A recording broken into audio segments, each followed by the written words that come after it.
this is, in fact, the scarf that I was working on at the No King's Day protest. I will show it to you, but I'm not going to tell you what I coded into it. You are all going to have to do some sleuthiness to figure that out.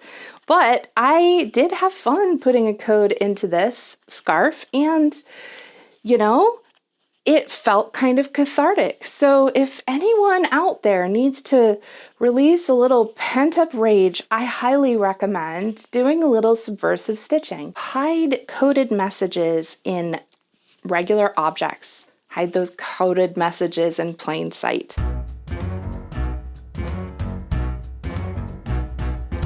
I want to tell you a story about a Belgian grandmother during World War I who lived near a train station. And during the occupation, she would knit as the trains went by. She would knit different stitches for different types of train cars. And by doing that, whoops, split my yarn. By doing that, she would send information about supplies and perhaps troop movements to resistance fighters. It was a way to encode and hide and send information.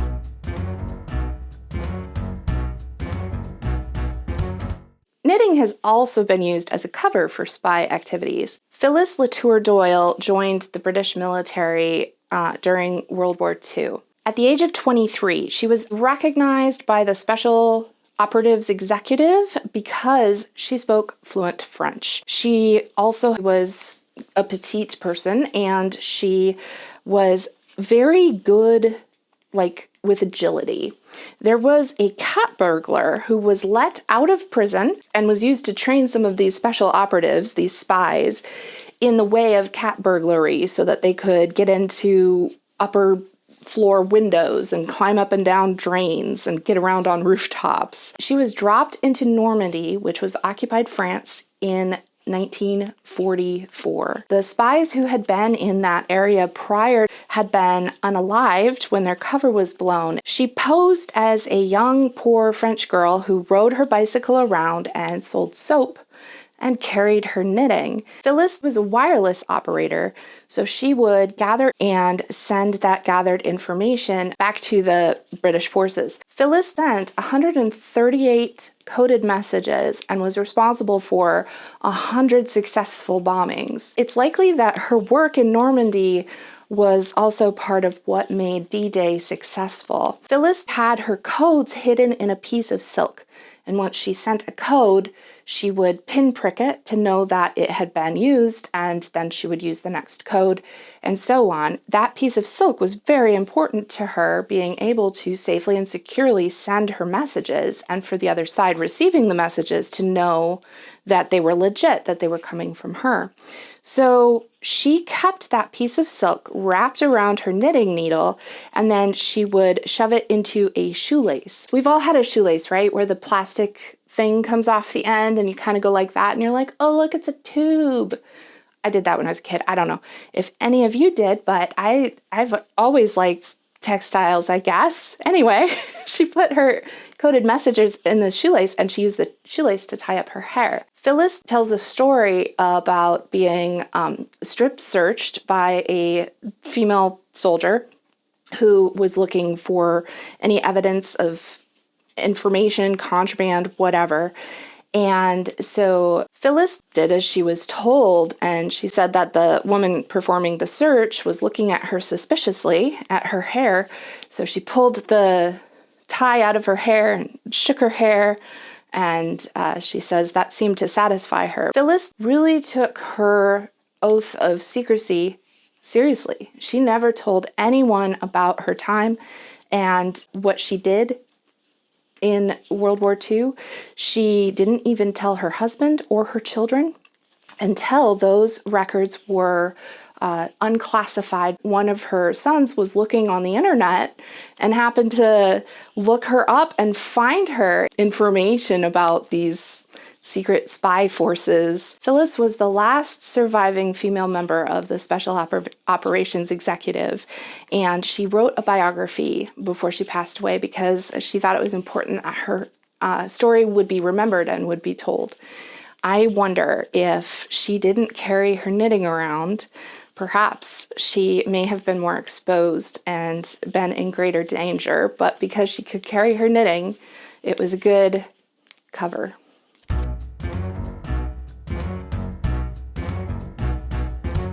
I looked and looked to find better explanation of how exactly the codes were hidden in the silk. I don't know if it was a silk piece of cloth or if it was a piece of silk yarn. That wasn't specific. She did say when she had used a code, she would pinprick it so that she knew it had been used.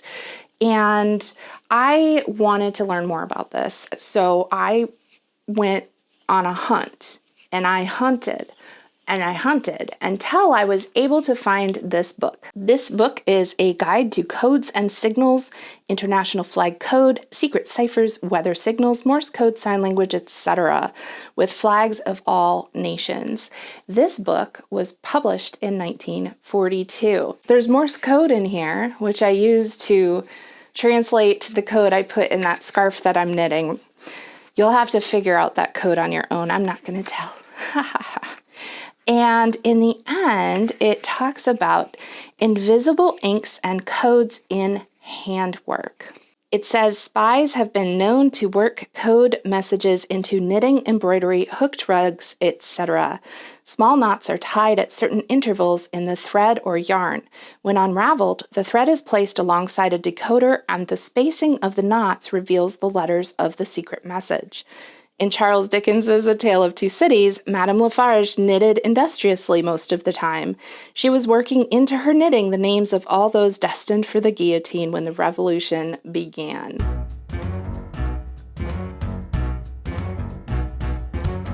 Major Alexis Castagli was a prisoner of war during World War II. He was kept in a Yahtzee prisoner camp, but he did have access to some things and he was allowed to do embroidery. He created a sampler embroidery, which I think is very charming. It has spindles for like linen or flax, right?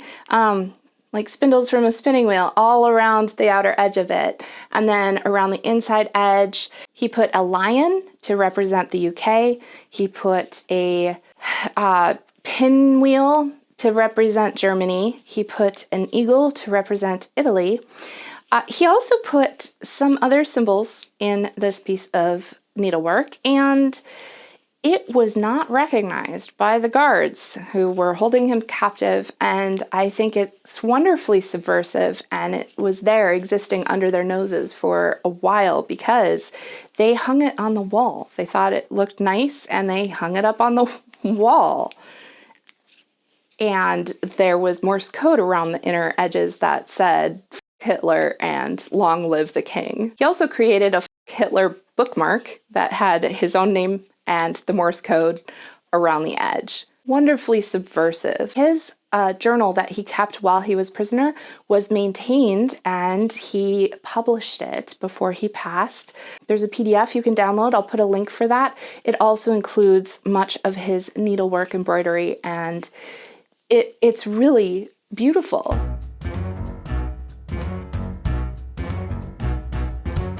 Caroline Moe was an arts and crafts teacher in Norway. When Norway was occupied, she began a tablecloth. She was cross-stitching this tablecloth, and she would gather with her neighbors and other women in her community where they could work on their handwork together.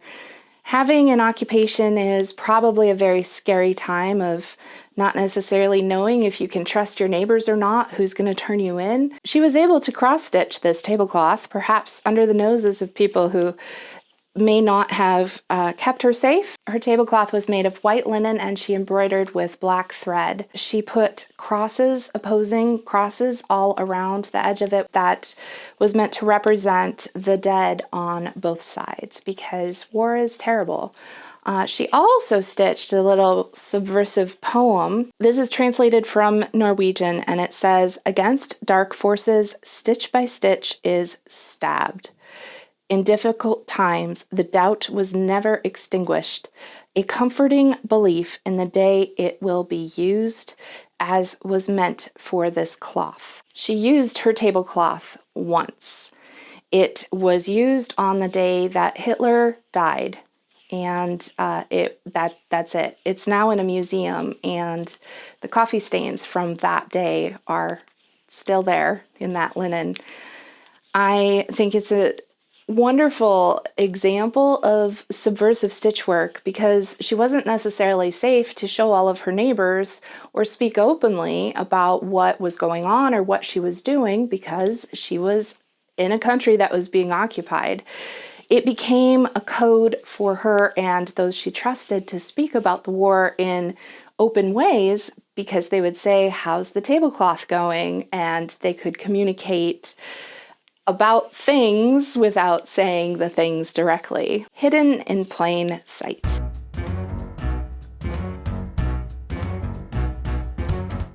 I did want to mention that there's a lot of talk right now in the United States about the parallels between rise of a fascist regime and what is happening right now with our government. Those parallels cannot be denied, but I think that we are missing a lot of history that we could learn from if we only look to World War II. I think there are a lot of examples of authoritarian governments in other parts of the world, and one of those that I wanted to talk about took place in Chile in the 1970s and 1980s. The Pinochet dictatorship is what I'm referring to, and I've seen some places online that have referred to it as fascist, but I have also seen an argument that the economic structure of his regime was very different from what the economic policies of fascism looks like. It was authoritarian, but not specifically fascist. And I wanted to mention that because I think it's interesting when we start throwing these words around, what is fascist, what isn't fascist. It's important to remember that these words do have definitions. There are specific key indicators that define various types of governments, such as communism, socialism, democracy, democratic republic. I think that it is important to be sure that what we are referring to things as is accurate, because if someone is throwing a term around as an accusation, it's important to be able to say no and here's why, or yes and here's why. And there is scholarship studying these different governments at different times in different places, and those are important conversations to have right now because history exists, it's there. Especially with the internet, we have so much access to it, and we can learn from these events and see parallels and perhaps see the ways that people did things to resist, fight against, and prevent these types of terrible events from taking over.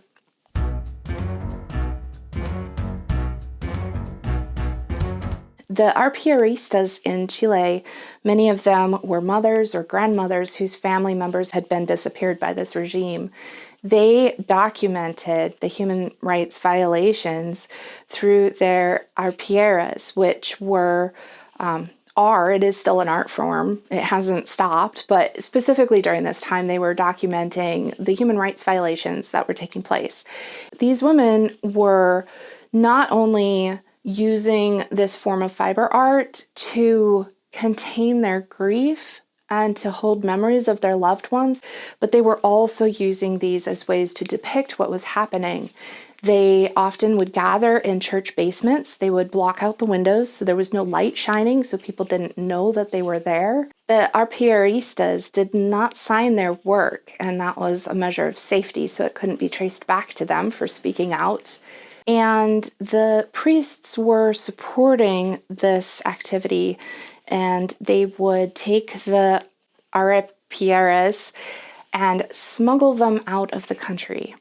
They used it to inform supporters of human rights who were against what was happening in Chile during this time period. Some of these have been gathered up and put into museum collections to be displayed to tell these stories. I would encourage you, if you're interested, to do some more research and go check out some of these arpilleras. The thing I found especially moving about these is that many of them used the clothing that was left behind by the disappeared. And I found that just very touching, especially in a time period where we are also seeing people disappeared.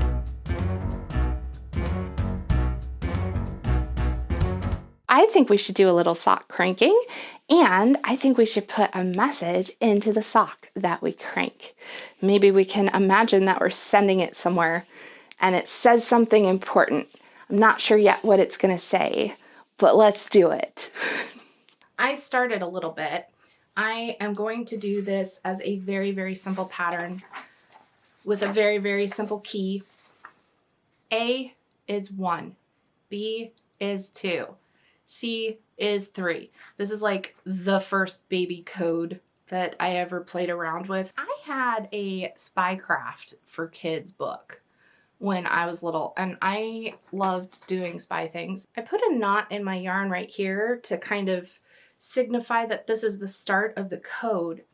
So the idea would be if you hold the knot up to a measuring tape or anything else, like you could do it on like a door jamb and then put the letters and numbers down the door jamb, and then wherever the knot lines up, that's the letter or number. So to create the code, I would take this piece of yarn down to, I don't know, make a knot at 15. What is 15 in the alphabet? Letter O. So the distance between these two knots would give us the letter O. Then I would take the letter O, put that at the 0 mark, and then follow it down to the next knot, and that would be the next letter, and so on and so forth, until we have a whole message of knots in the yarn. And when we make something from that, we can unravel it to read the code. I started playing around with this and realized that it's trickier than it looks. One problem is that this yarn is stretchy. The further down you get, the more room for error you have, where if you stretch it, it's an entirely different letter. The other issue I was having is that it is very tricky to put the knots in exactly the right place. I think it's fascinating to follow what the 1942 code book says and do the knots. However, I also want to get this project done because I have some other socks to make, because it is Socktober and I have plans.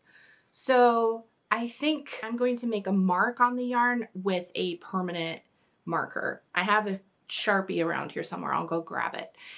I think that will be faster than trying to make knots and line it up, especially when we get into the skein and we've got like half the yarn and we're still trying to make the knots to line it up. That sounds very tedious. So we're going to do Sharpie. I think it's also going to be easier to walk on if the code is in Sharpie.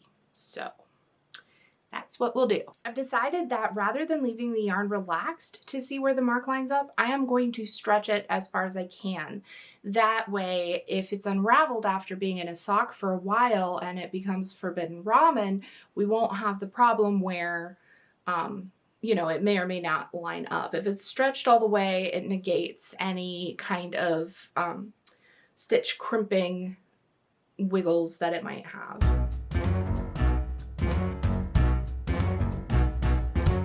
It's getting on in the day and I decided it was time to eat some dinner. So I whipped up a little batch of Antifa pasta. This is a real thing. If you're Italian, you already know this. I just learned this on the internet. So if I miss anything, please feel free to let me know. Let all of us know in the comments. I found out that Hitler went to have meetings with Mussolini, and the Italian chef was making chicken for Mussolini. But Hitler wanted pasta because he was a vegetarian. This is so good. The chef thought that, according to the story, Germans liked soft pasta. So he overcooked the pasta that he gave to Hitler. And Hitler didn't like it. And he said that you couldn't build the physique of the perfect Aryan whatever. Anyway, Italy, because of Mussolini, because of Hitler, banned pasta and said that it wasn't in line with the fascist regime to have pasta. And they had propaganda posters and advertisements and stuff about feeding your baby rice instead of pasta because it was healthier. So when Mussolini was captured and fascism fell, the celebratory meal was pasta. There were two brothers who, when they found out the news, they went immediately to their dairy and they got butter and cheese, took it home, made up a bunch of pasta, and took it out to share with everyone in their community pasta. And it was very simple pasta. It was just like this is literally the recipe, according to the internet anyway. It's just al dente rigatoni, but it's like the large size. Butter. I whisked the butter with a little bit of the water from the pasta that it cooked in, just to kind of emulsify a little bit. And then I added some Parmesan cheese and sprinkled some fresh cracked pepper. That's it, and it's delicious. Antifa pasta is the best. There's still yearly celebrations in Italy, and it's like a big outdoor pasta celebration, remembering what fascism was like, and, you know, reminding each other, I guess, not to let that happen again. We should have a few of those pasta parties here, maybe, in the United States. Anyway, so there are some rules about it. If you're going to have an anti-fascist pasta party, everyone eats for free. Everyone is welcome at the table. And there's a few other things I can't quite remember that I'll put up on the screen. But, yeah. I wonder if the founder of Antifa's girlfriend likes pasta. One of the individuals we arrested recently in Portland was the girlfriend of one of the founders of Antifa. I also read that for his last meal, Mussolini asked for pasta. So, irony in life, I guess.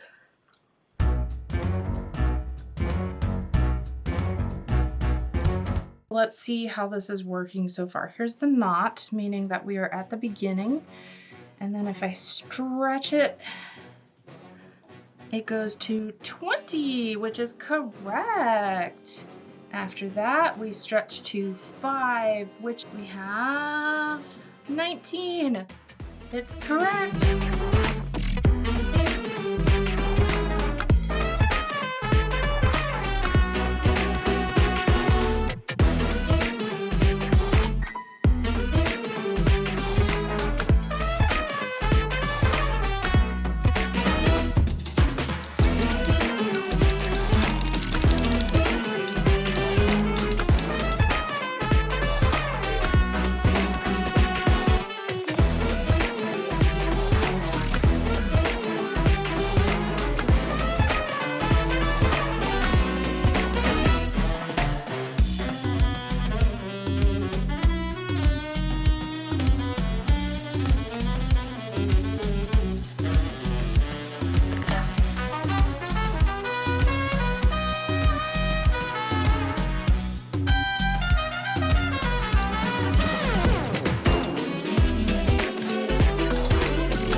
I wonder if they overcooked it when they gave him his last meal.